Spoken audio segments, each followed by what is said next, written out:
Hai bioskoper, apa kabar? Mudah-mudahan kalian baik-baik saja. Selamat datang di Bioskop Jadul. Jangan lupa protokol kesehatan memutus mata rantai virus corona 3M. Kali ini Bioskop Jadul akan menceritakan sebuah film anti perang terbesar pertama di era suara setelah berakhirnya film bisu, All Quiet on the Western Front. Demikian judulnya berdasarkan novel karangan Eric Maria Remarque. Rilis pada tanggal 21 April 1930. Kita semua mungkin belum lahir dan belum ada yang namanya CGI atau manipulasi komputer segala. Film ini disutradarai oleh Louis Milestone dengan bintang utama Louis Wolheim, Lou Ayres, John Ray, Arnold Luzi, Ben Alexander, Slim Somerville.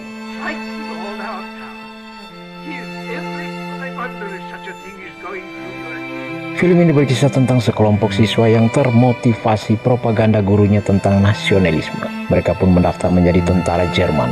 Dengan semangat patriotik, mereka berangkat ke garis depan pertempuran. Begitu mereka menghadapi kenyataan di garis depan, prasangka mereka tentang patriotik kepahlawanan pun hilang. Dengan perbekalan dan makanan yang terbatas, mereka harus berjuang di parit-parit untuk bertahan hidup demi memuaskan keinginan petinggi negara. Bagaimana nasib mereka? Ikuti saja ceritanya.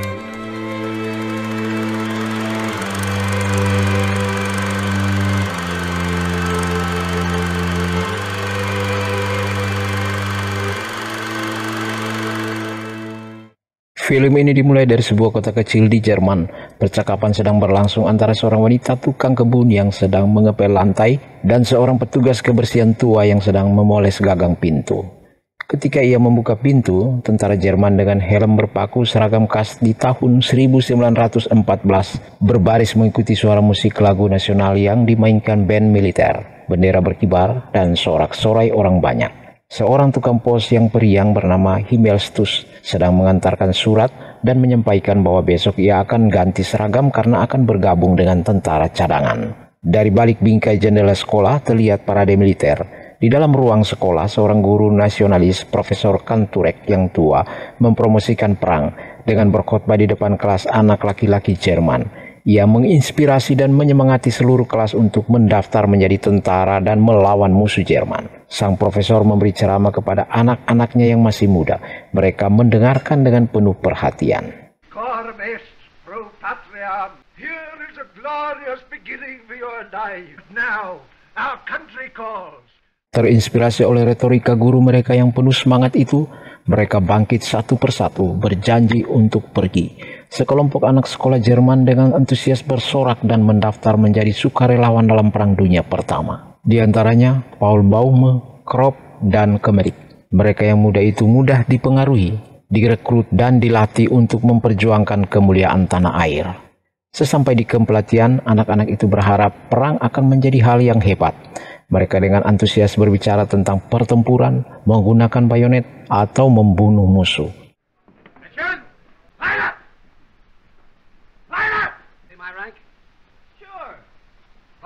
Tapi kata-kata indah kepala sekolah menghilang dari ingatan mereka. Mereka dilatih oleh Sersan Himmelstus, mantan kepala pos desa yang telah menjadi komandan brutal yang tidak disukai dan sadis. Selama pelatihan, ia menegaskan kepada para rekrutan bahwa mereka harus mematuhi perintahnya. Hal pertama yang harus dilakukan adalah mereka harus melupakan semua yang pernah diketahui, dipelajari. Lupakan itu. Dan ingat, Anda akan menjadi tentara, dan itu saja.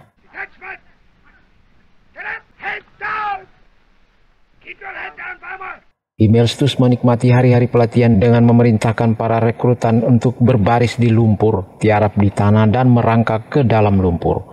Suatu hari setelah istirahat, seorang rekrutan dengan getir mengeluh tentang Himmelstus. Setelah mereka menyelesaikan latihan di kamp pelatihan, mereka dikirim ke medan perang. Tetapi sebelum pergi, mereka balas dendam pada Himmelstus di malam terakhir dengan membuangnya ke lumpur. Mereka diangkut dengan kereta api ke garis depan. Mereka turun di kota Prancis yang hancur.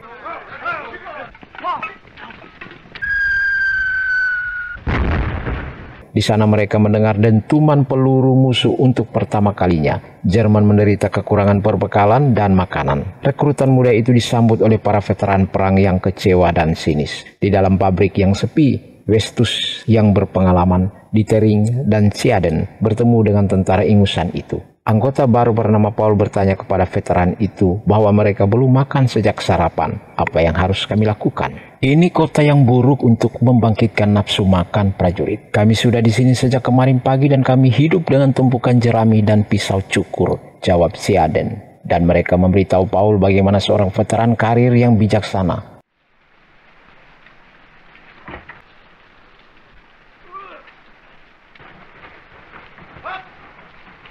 Sersan Kaczynski atau Kat selalu dapat menemukan makanan. Di pintu masuk yang dramatis, Kaczynski yang tak ada bandingnya itu tiba dengan babi di atas pundaknya. Jelas ia telah belajar bagaimana hidup di tengah-tengah kekurangan dan kengerian perang. Ia mengatakan kepada rekrutan muda bahwa suatu saat ia akan mengambil salah satu dari mereka dan mencari tahu apa yang membuat mereka meninggalkan sekolah dan bergabung dengan tentara, karena ini bukan tempat pawai. Jika mereka lapar, mereka boleh membayar, tapi bukan dengan uang, karena itu hanya selembar kertas. Bayar dengan rokok, cerutu, sabun, atau tembakau kunyah. Segera mereka semua melahap babi itu. Malam itu, pemuda-pemuda itu diperintahkan ke garis depan untuk tugas memasang kawat. Misi mereka adalah merangkai kawat berduri di tengah malam. Mereka pun diangkut. Setelah tiba, mereka turun dan berbaris. Para pemuda itu menatap ke belakang dengan sedih ke kendaraan yang mengangkut mereka. Kaczynski berleher banteng itu membawa rekrutan di bawah perlindungannya dan memberi mereka saran pragmatis di bawah tembakan. Sekarang Anda akan melihat beberapa tembakan meriam dan kamu akan takut, katanya. When we come back, I'll get you all some nice clean on. Sebuah peluru meriam melengking dan meledak di dekat saat mereka semua menunduk untuk berlindung. Salah satu pemuda memeluknya ketakutan, tapi Kaczynski meyakinkan mereka bahwa itu pun terjadi pada dirinya. Nanti saat mereka kembali, ia akan memberi pakaian dalam yang bagus dan bersih. Ia menginstruksikan kepada mereka berlindung dari tembakan peluru harus tepat. Itu peluru meriam, kalian tidak perlu khawatir. Meriam besar itu hanya menimbulkan kebisingan dan mendarat sekitar 5 mil di belakang medan tempur. Yang harus kalian perhatikan, hati-hati terhadap cahaya itu. Mereka tak memberi kalian banyak persiapan. Setelah terdengar wazing, menunduk ke tanah, tiarap. Perhatikan aku. Jika aku menunduk, kalian menunduk.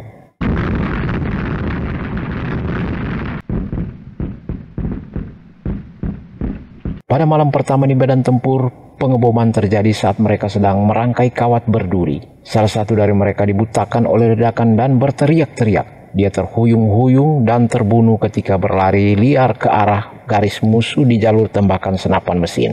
Seorang temannya berusaha mengambil mayat itu. Kaczynski menjelaskan betapa bodohnya mempertaruhkan hidup untuk pergi mengambil mayat. Jangan sampai terulang lagi.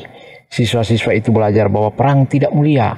Itu tidak lebih dari kehancuran dan kematian yang kejam. Keesokan harinya Kaczynski memberitahu Paul yang kelelahan bahwa kita diperintahkan ke pesta yang lain. Perang ini akan berlangsung lama.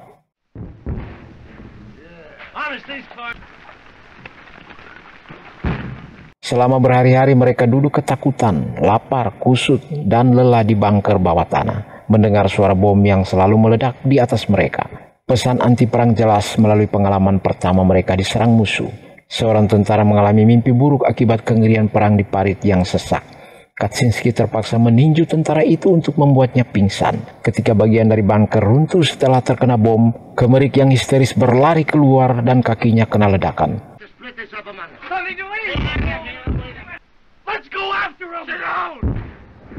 Tiba-tiba pengeboman mereda.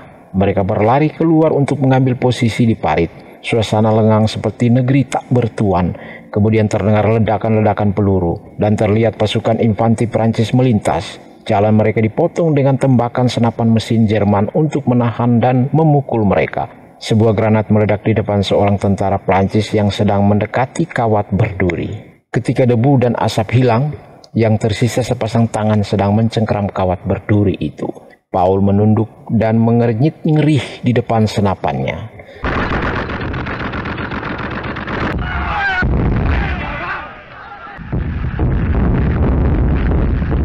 Pertempuran semakin seru, kecepatan serangan bertambah, dan pasukan Prancis semakin dekat. Senapan mesin dan granat memotong pergerakan pasukan Prancis. Banyak dari mereka yang menjadi korban. Namun cukup banyak pasukan Prancis yang berhasil lewat dan mereka pun melompat ke parit Jerman. Terjadilah pertarungan tangan kosong yang sengit. Jerman pun harus mundur dari posisi mereka ke parit yang jauh di belakang. Ribuan mayat mengotori medan pertempuran. Seperti tidak masuk akal, banyak teman masa kecil Paul terbunuh. Kemudian Prancis dipukul mundur dalam serangan balik Jerman. Ketika Jerman mendekati parit Prancis, mereka dihancurkan oleh tembakan senapan mesin Prancis. Akhirnya mereka kembali ke posisi parit masing-masing menunggu bantuan kavaleri. Back to your own line.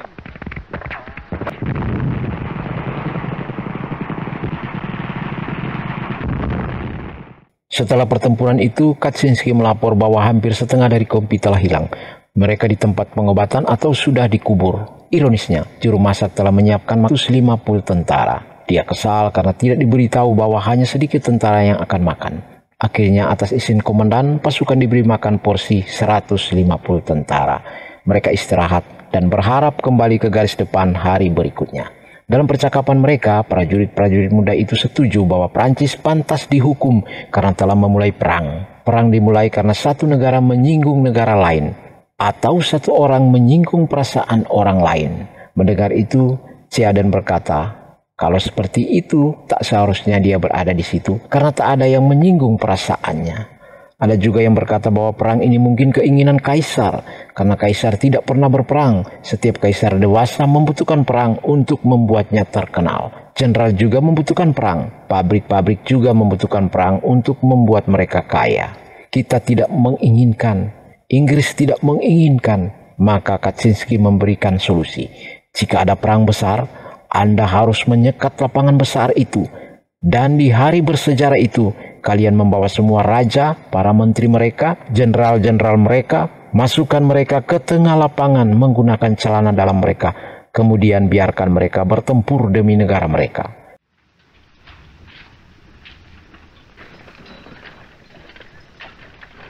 Hello, Kemrick. How are you? How's it going? Di rumah sakit darurat yang penuh sesak, di sebuah katedral Prancis, Paul mengunjungi temannya yang terluka. Kemrick terbaring kesakitan. Dia mengeluh bahwa ada yang mencuri arlojinya, dan dia bertanya-tanya tentang rasa sakit di setiap jari kaki kanannya. Dia tidak menyadari bahwa kakinya telah diamputasi, tapi tiba-tiba dia menyadari kakinya telah hilang. Dengan kaget dia mengerang dan berteriak bahwa mereka telah memotong kakinya. Dia tidak bisa berjalan lagi. Salah satu rekan yang berkunjung mengagumi sepatu bot baru Kemrick dan bertanya agar dia dapat menggunakannya karena tidak berguna lagi untuk Kemrick. Setelah kelompok itu pergi, Paul tetap tinggal dan ditanya oleh temannya yang sekarat itu, apakah dia akan sembuh. Mendengar itu Paul pun berdoa untuk temannya itu. Namun akhirnya Kemrick pun meninggal. You see to it. I'm doing the operating room. I've done everything I can for him. There's no helping him. Dokter bedah yang letih dan tak berperasaan tidak dapat menanganinya, dan juga banyak yang antri untuk dioperasi. Setelah kematian Kemrick, Paul pun meninggalkan rumah sakit dan membawa sepatu bot itu ke temannya Muller sesuai dengan pesan Kemrick. Akhirnya sepatu bot itu berpindah dari kaki tentara yang satu ke tentara yang lain setelah setiap pemiliknya meninggal. Great fun. This time you're going with us. Come on, George, you're superior officer. Di satu waktu, Jerman menyerang melalui tempat pemakaman gereja. Imelstus si tikus kuning itu bergabung dalam serangan itu dan hanya tergores. Namun reaksinya seolah terluka parah. Segera setelah itu, dia terbunuh oleh ledakan peluru musuh.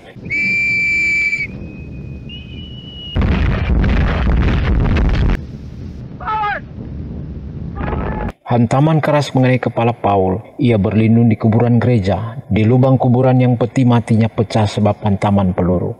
Kemudian serangan balik Prancis. Paul berpindah di lubang peluru lainnya. Paul merunduk dengan senapan dan pisau di bawah tembakan artileri berat. Ketika Prancis mundur, salah satu tentara Prancis yang panik melompat ke lubang peluru bersamanya. Paul panik, memegang pria itu dengan tangan kirinya dan menusuk tenggorokannya dengan pisau bayonet di tangan kanannya. Paul terperangkap dalam lubang peluru bersama orang Prancis yang terluka parah itu. Ia tidak bisa meninggalkan kawah itu selama peluru masih mendesing di atasnya. Ia harus tetap bersama prajurit yang mengerang dan sekarat sepanjang malam. Cahaya ledakan menerangi wajah mengerikan dari musuh yang sekarat itu. dipenuhi dengan penyesalan dan menderita secara emosional spiritual. Ia berusaha mati-matian untuk menebus rasa bersalahnya itu.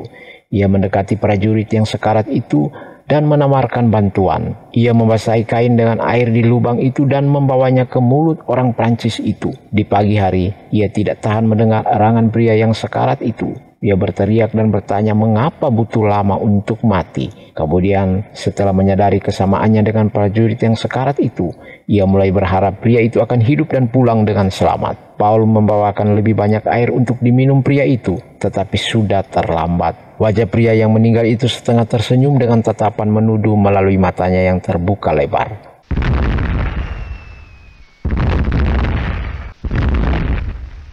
God, why did they? That's why you accuse me. Paul menyampaikan pidato yang berapi-api kepada pria itu, memohon pengampunan dari mayat prajurit yang telah dibunuhnya itu. Dalam situasi yang lain, mungkin orang Prancis itu bisa menjadi teman atau kawan daripada musuh. Ia pun bertanya mengapa mereka mengirim kami keluar untuk bertarung satu sama lain. Paul mencari di saku pria itu dan menemukan gambar istri dan anaknya. Kepada orang yang meninggal bernama Gerald Duval itu, ia berjanji akan menjaga keluarganya, memohon maaf, kemudian menangis terseduh-seduh. Ia tertidur, kemudian terbangun di malam hari yang sepi. Ia pun keluar dari lubang itu berlari dan kembali ke markas. Dengan menyesal, Paul memberitahu Kaczynski bahwa ia menikam dan membunuh seorang pria dari pertarungan tangan kosong pertamanya. Kaczynski meyakinkannya bahwa kita tidak bisa berbuat apa-apa. Kita semua harus membunuh. Untuk itulah kita di sini. Tak perlu dipikirkan lagi. Uncommissioned officers, salute your men. Dismiss. Selama jeda singkat dalam perang yang mengerikan itu, para prajurit memiliki kesempatan minum bir dan menyanyikan lagu-lagu Jerman di sebuah kedai minuman. Saat mandi di kanal, 4 dari mereka melihat 3 gadis petani Prancis di tepi sungai. Seorang penjaga Jerman melarang mereka menyeberangi kanal ketika mereka mencoba menawarkan gadis-gadis itu sepotong roti dan sosis. Malamnya, Paul, Albert, dan Lear pergi bertemu dengan gadis-gadis petani itu. Mereka melepaskan pakaian dan berenang di bawah sinar bulan menyeberangi kanal. Setelah diberi gaun untuk dikenakan, mereka menukar roti dan sosis dengan romantisme.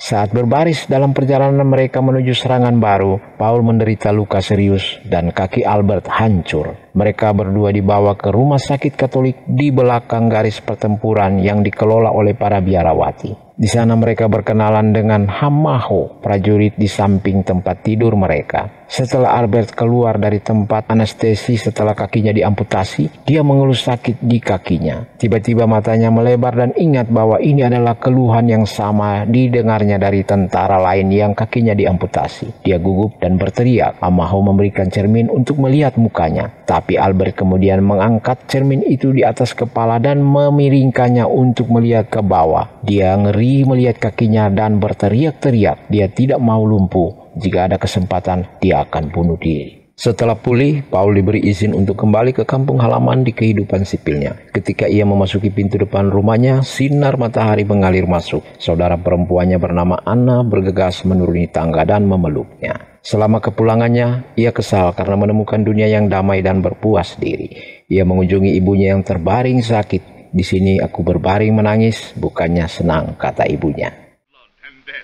Gentlemen, my son, you must give the Frenchies a good licking.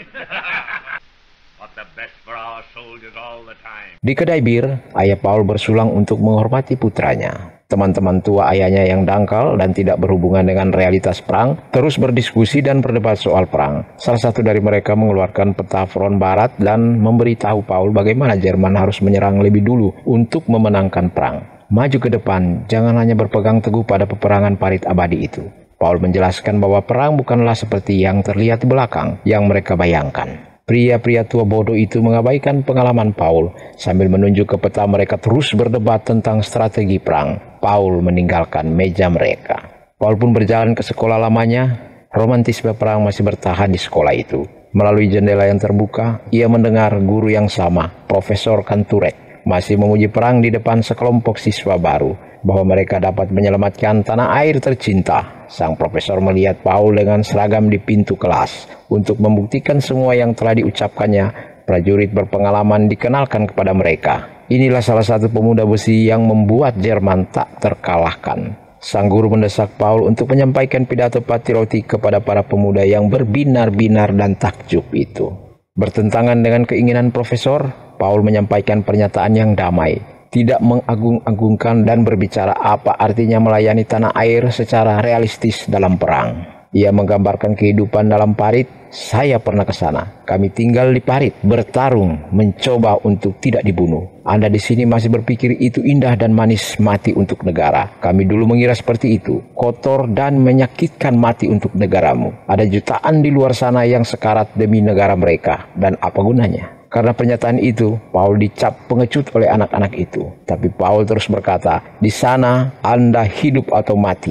3 tahun kami mengalaminya, bahkan 4 tahun. Pikiran kami adalah tanah liat, dan kami tidur dan makan dengan kematian. Saya kembali besok, tidak tahan di sini. Kata-katanya disisiakan anggota baru yang telah diindoktrinasi untuk mesin perang. Paul pun akan berpisah dengan ibunya. Sebelum ia pergi, ibunya yang sakit membelai kepalanya dan berharap dia akan tinggal lebih lama. Dia memperingatkan tentang wanita, mendoakan agar Paul bisa mendapatkan pekerjaan baru yang tidak terlalu berbahaya. Dia menciumnya dan mengucapkan selamat tinggal setelah memberitahu bahwa dia telah memasukkan 2 pasang pakaian wol hangat ke dalam tasnya.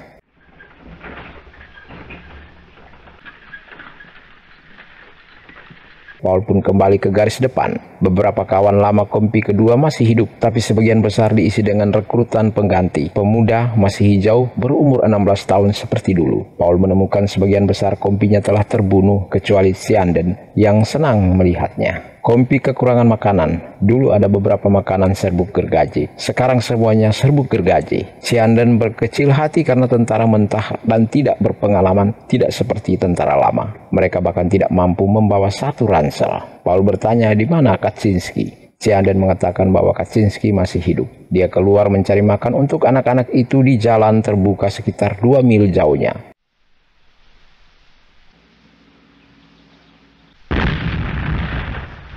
Paul pun pergi mencarinya. Mereka bertemu. Prajurit tua itu senang melihat kawan berpengalamannya pulang. Paul menjelaskan periode penyesuaiannya yang sulit di rumah. Para pemuda mengira aku pengecut. Orang-orang tua itu berkata, lanjutkan, maju ke Paris.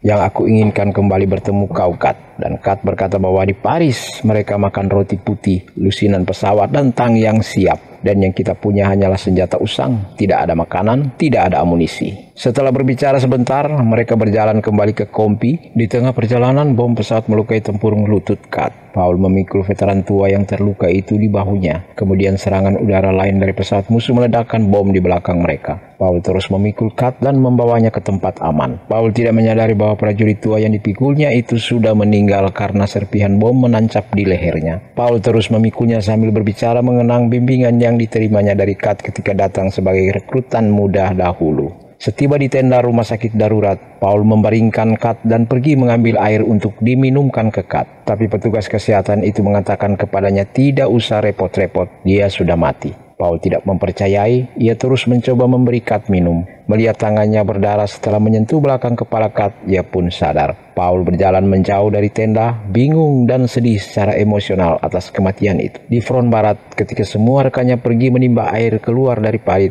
suara samar-samar harmonika terdengar. Paul duduk sendirian melamun di dalam parit di hari yang tampak damai dan cerah. Ia kelelahan karena teror dan kebosanan. Melalui lubang senjata di paritnya, ia melihat kupu-kupu cantik di luar jangkauannya, di samping kaleng bekas di luar tembok pembatas. Ia dengan hati-hati meraih kupu-kupu itu melewati perlindungan bunker, sejenak melupakan bahaya. Saat mengulurkan tangannya untuk meraih keindahan itu, seorang penembak jitu Prancis telah bersiap untuk membidik melalui teleskop senapannya. Tiba-tiba terdengar suara tembakan. Tangan Paul tersentak, bergerak sejenak, dan kemudian lemas dalam kematiannya. Kemudian semuanya hening, nada harmonika berhenti, dan film pun berakhir. Perang memang menakutkan sekaligus menyedihkan. Perang bukan hanya tentang kehormatan, kejayaan, kepahlawanan, patriotisme, tapi juga kekejaman, kebrutalan, kekejian, kehampaan, bahkan kesia-siaan. Film ini menyabet 2 piala Oscar untuk film terbaik dan sutradara terbaik. Penulisan dan sinematografi mendapatkan nominasi. Sekian dulu dari Bioskop Jadul. Jangan lupa like, share, subscribe supaya tidak ketinggalan jika ada cerita baru dari Bioskop Jadul. Terima kasih sudah mampir di Bioskop Jadul.